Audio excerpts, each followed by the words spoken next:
Dewan Pengurus Cabang Partai Demokrat Kabupaten Pidi, Provinsi Aceh, menggelar zikir dan doa bersama untuk kesembuhan mantan Presiden Republik Indonesia Susilo Bambang Yudhoyono. Berdasarkan video yang dikirim oleh Ketua DPC Partai Demokrat Pidi, Muhammad Ali, kegiatan zikir itu berlangsung di kantor DPC setempat pada Jumat 26 November 2021. Para pengurus Partai Demokrat Pidi terlihat khusyuk dalam berzikir yang dipimpin oleh ulama daerah setempat.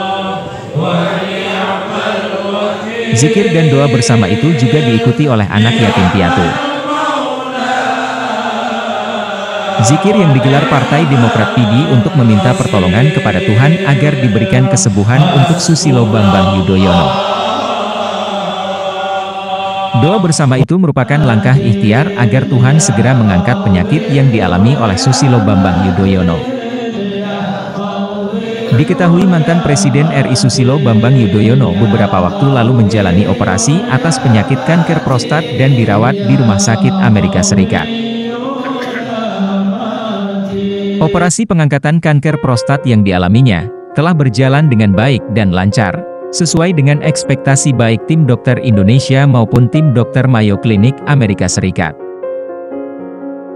Saat ini pasca tindakan medis Susilo Bambang Yudhoyono masih melakukan pemulihan setelah operasi besar itu.